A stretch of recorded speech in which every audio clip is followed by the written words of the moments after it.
So hello people, I'm Sloppy Copy, and I've never been very hot on Ed Sheeran. Nothing about him has really gotten me excited to listen to his music. The way I see it, there are three things that make music great. 1. It excites, in the sense that it gets you pumped up for the day ahead. These songs are upbeat in nature and tend to be very uplifting. 2. It relaxes. These songs tend to relieve stress and are calming in nature. A lot of this material is psychedelic. 3. It compels. This style tells a story that is meant to immerse you in the world that the writer of the song has set up, real or otherwise. In contrast, there are three main problems that make music unpleasant to listen to. 1. It's annoying. This is the main problem with most of the glaringly bad songs that you hear. This can happen with both the instrumental and the singing. 2. It's boring. This often stems from an uninteresting composition or performance, or the fact that the song does nothing new. And finally, it is badly written. This occurs either when a song's writing doesn't fit the tone of the song, or when it just doesn't make sense. This leads us to Ed Sheeran, who can sometimes fit the latter of these pitfalls. Though he does try to make complex and interesting stories with his work, and often he succeeds, for example in the song Don't, there are other times where he over-elaborates or doesn't really focus on the message of these songs. Case in point, Castle on the Hill.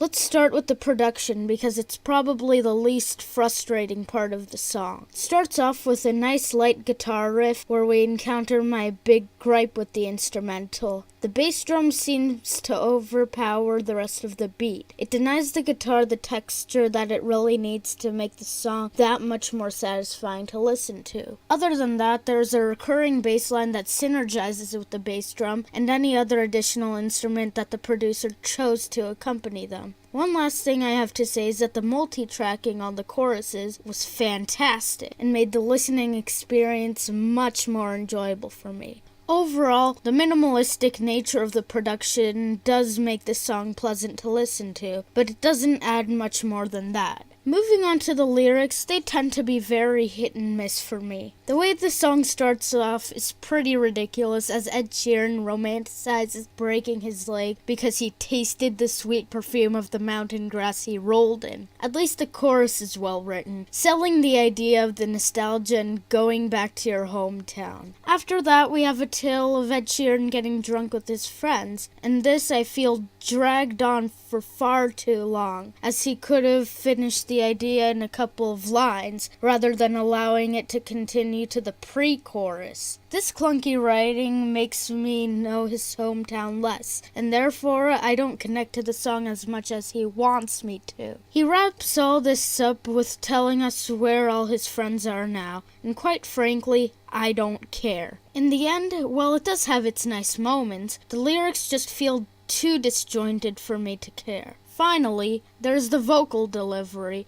which may be the worst part of the song. While you can ignore the shoddy lyrics, you can't ignore the choppy performance. It seems like he keeps cutting himself off, which may have been some sort of attempt to squeeze out that last bit of emotion. Something I must say kinda failed. Makes this song a lot more frustrating to listen to than it should be. Additionally, his voice doesn't add much to the already minimalistic verses, which makes it pretty underwhelming to say the least. It still is Ed Sheeran, so you do still get some level of quality out of him, but his vocals rarely add anything special to an already okay beat. Overall, I'd say the vocals are still fine, but they are much worse than they should be. That's all for today, folks. I would give this song as a whole a 7 out of 10. While it's more than listenable and will still be a gift for the pop charts, there's some frustrating elements which hold the song back from being truly great. If you like this review, leave a like, comment, and subscribe for more videos. That's all. Peace.